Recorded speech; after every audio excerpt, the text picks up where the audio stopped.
The clock is ticking down on 2020, and probably most of you have finished your financial paperwork for the year. But if you are still wrapping up, there are a few things that you can do. Joining us now is Samantha Paulo, Senior Vice President and Portfolio Manager for Ferguson Wellman. Good morning, Samantha.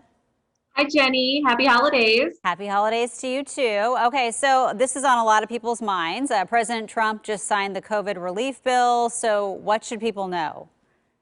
There's so much to know in the COVID relief bill.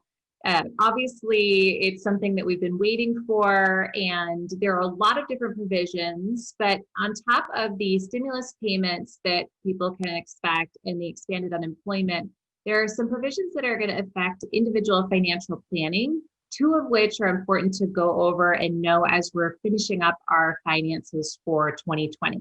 The first one is charitable giving. So this year, charity is an important way that our society supports our most vulnerable populations. And this year, a lot of people are in need.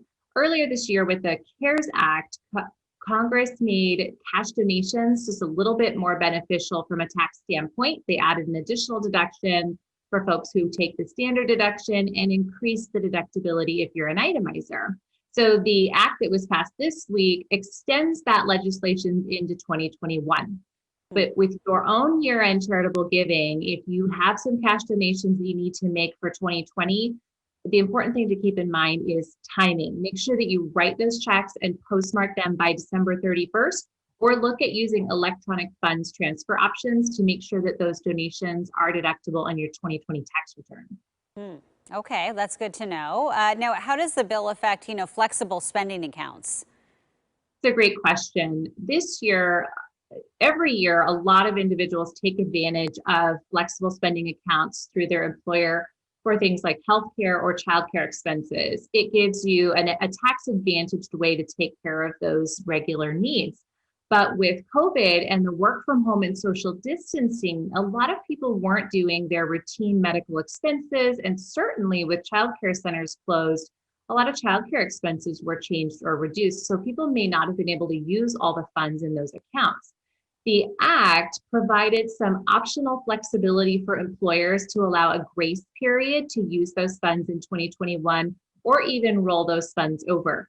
But it's important to know that those rules are at the option of the employer. So if you have unused funds in your flexible spending account, and there's any way to incur some qualified expenses, some last minute doctor's appointments or some medical supplies that qualify, it's a great practice to get that done now and try to use as much of those funds as possible. Also talk to your employer to see if they're planning to participate or if they already have any rollover or grace period options so that you don't lose those funds when we move into the new year. Yeah, it was such a just bizarre year for so many people, and a lot of people did have income changes this year. What should people know about their tax withholdings and what to do with them?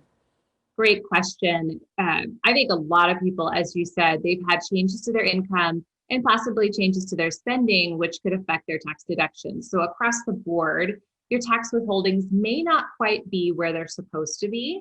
So it's a good time right now to check and see if you have enough withholdings or estimated payments in. And if you're underpaid, then talk to your employer to see if you can true up your adjustment in your final paycheck. And if that's not an option due to payroll timing, you can make a fourth quarter estimated tax payment in January to make sure that you're on track and avoid any unnecessary underpayment penalties come April. Okay, and so is there one thing people should do once we're into 2021 when it comes to their finances? Is there something you can do, right away or in that first month? Yeah, I think this has been a tough year and a real wake up call for people about their cash flow and their emergency planning. So I think that in January, a great place to start is to dust off your household budget. We know a lot of people don't actually do a budget. It's not the most enjoyable exercise, but it's really important to make sure that your savings and spending is on track to meet your needs short term and long term, and that you've got a good plan in place. Another thing to look at is your estate plan and your insurance. Just make sure that if there were a terrible emergency, that your estate planning documents are up to speed and you've got insurance that will take care of your family. Good tips there. Well, Samantha with Ferguson Wellman, thank you so much for taking the time to speak with us, and have a great day and a happy new year. My pleasure. You too.